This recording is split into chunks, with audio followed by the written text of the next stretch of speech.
Time to get the Kubota ready for the cutting season.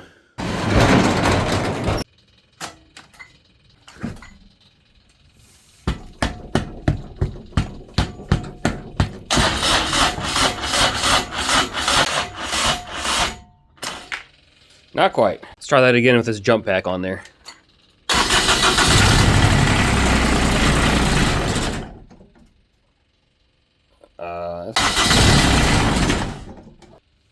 Okay.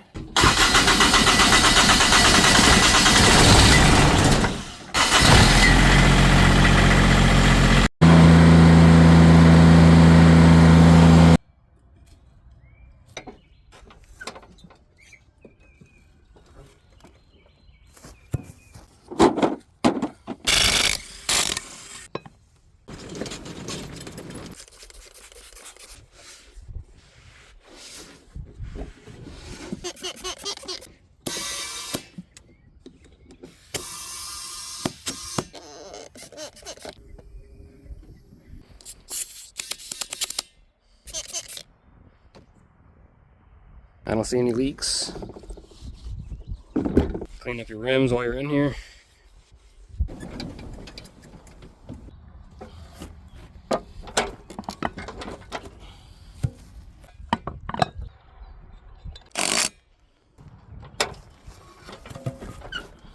Let's see if we can make it to the garage without another major malfunction.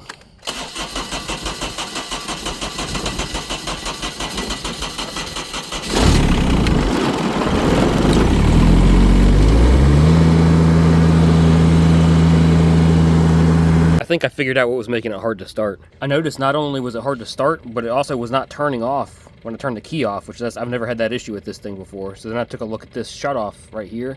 When you turn the key off, this is supposed to pull that back, pull back on this arm here. Well, this thing had come loose and was just sitting like this. So when I turned the key off, it didn't pull that back, it didn't shut the thing off, and then also now it's hung up on this, keeping it from going all the way forward again, making it hard to start. Not exactly sure what went wrong here. I don't know if this just has more play in it than it's supposed to. This is obviously ripped right here. I'm not sure if this is really even a good idea or not. So it looks like sometimes it springs back. That time it did not. See, that time it comes all the way back. Did not. Yeah, I feel like maybe something's going on. Maybe this probably needs to be replaced, but I'm just gonna roll with it for now. And I'll just keep in mind, if it ever is hard to start, I'll just come back and make sure this is all the way against here. So the plan is to get this thing kind of basically cleaned up, do some basic service like fluids, filters, a couple like little grease fittings. I noticed the water inside the overflow tank here for the coolant is looking very, very muddy, so we're gonna change that out. We'll get a new cap for this. It's broken there. I see it looks like this is maybe leaking. Yeah, that's definitely leaking. For fluids, it's got obviously engine oil filter, transaxle fluid, the filter for that. It's got fluid in this front transaxle. It's got fluid in this gearbox here for the blades.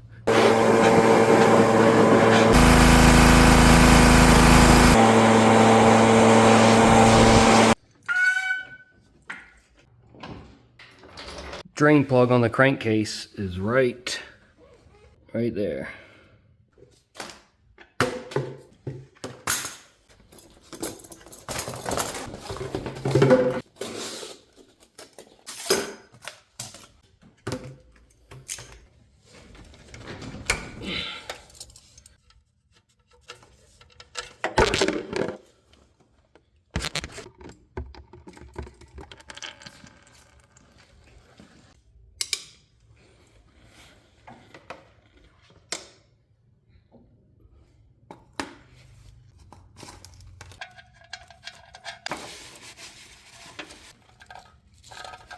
You can see we got about 3 quarts out of it. And that matches what it says in the book here. Engine oil capacity, just under 3 quarts. This is what I'm going to be putting in it.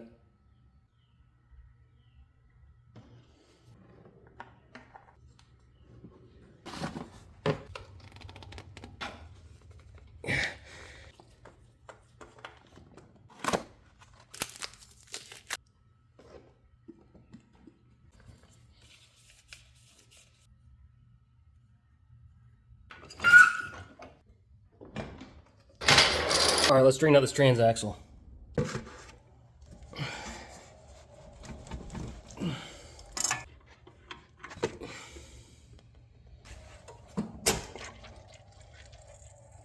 The book says something about removing some type of screen in here, but the book also doesn't show that drain plug and shows this differently, so I don't know if it's correct or not. I'm going to take this open and see if there's a screen inside of there.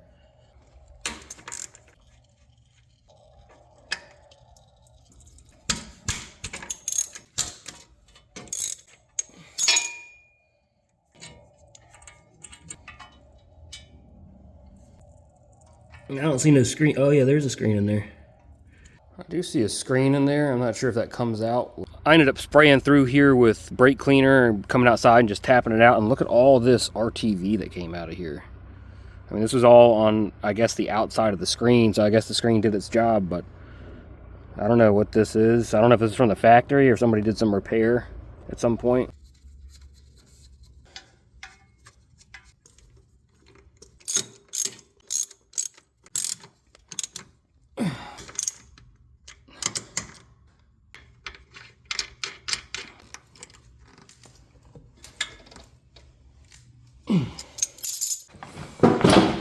Fill for the transmissions right here.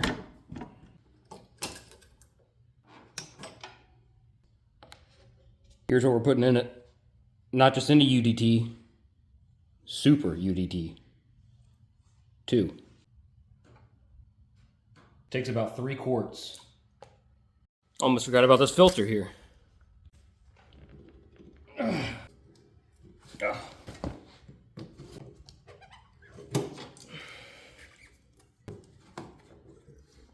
Constructed in Malaysia, carcinogenic in California.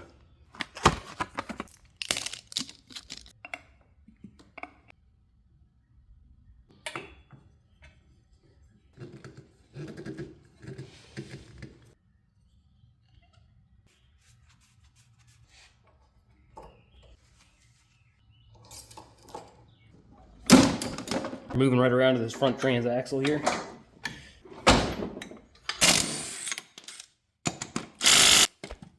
Here's the dipstick for that front transaxle right here. This is the drain.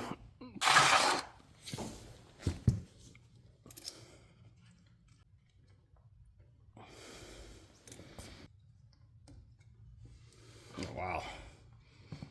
That looks very glittery in there.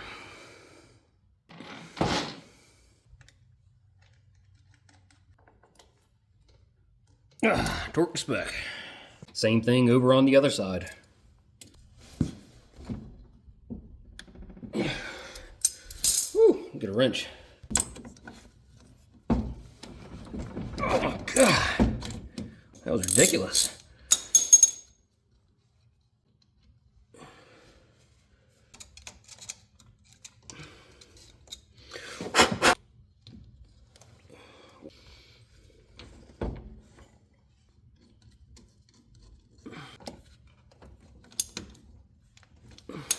The book says 1.9 liters for this front transaxle. It's the UDT again. You're going to want to make sure to have these breathers removed when you're trying to fill this, otherwise it's never going to go in.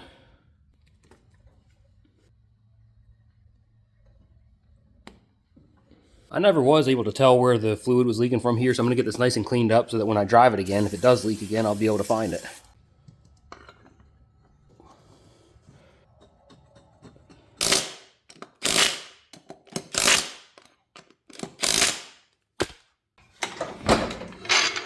I'm gonna get the deck off of here, do that gearbox oil.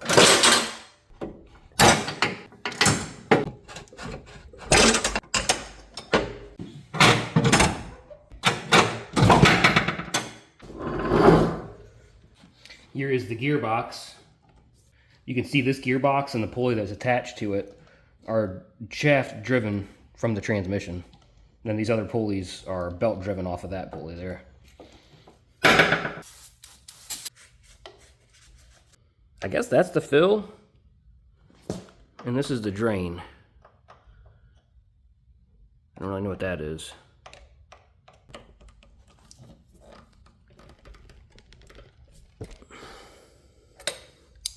Get a wrench.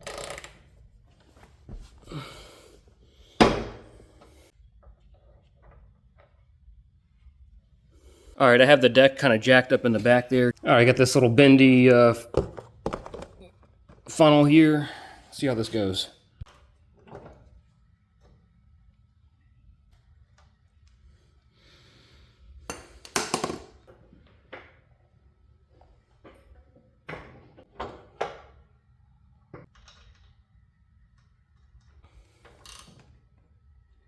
.4 liters of 90 weight oil. Uh-oh. Oh yeah, of course, go ahead. Oh yeah, I love a good mess.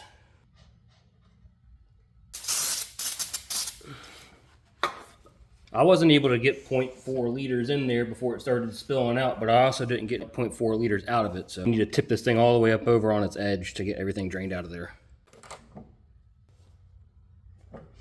Next up is going through and hitting all the grease fittings with some grease. I'm probably not going to show all those. There's like 15 of them.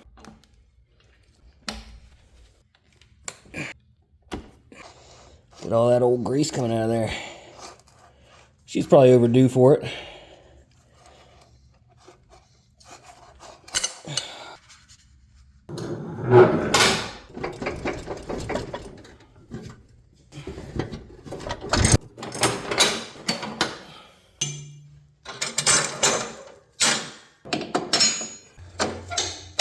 I did go drive this thing around for just a minute to see if I could get this to leak, to see if I could see where the leak was coming from, and I don't see any leaks, so I'm just going to keep an eye on it. Coolant jug here is filled with muddy water. So I'm just going to see if I can take this off and just drain it out on the floor. Oh yeah, look at that. Gross. Wow. Pretty bad. I'm gonna see if I can't get this lower radiator hose off of here and drain that out.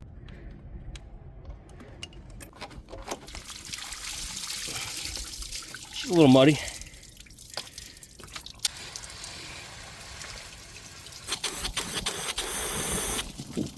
No thermostat, don't worry. Yeah, buddy. Yes, filling it back up with water. I haven't been to the Kubota dealer yet. I put this piece of fuel line for a weed eater in here for now.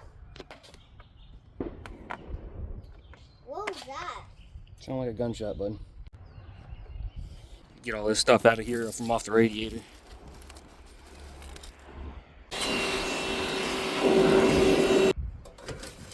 I just drove that around for a good while and let that water flush through there good. I'm going to drain it out now and fill it with coolant. See how muddy it is now. Hopefully not. Oh no. Crystal clear. That's drinking water.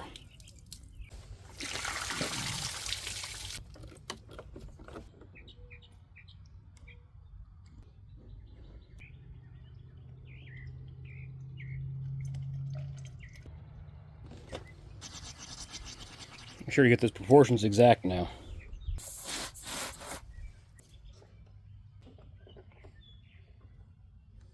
Okay, well I'm going to consider this thing ready for the cutting season.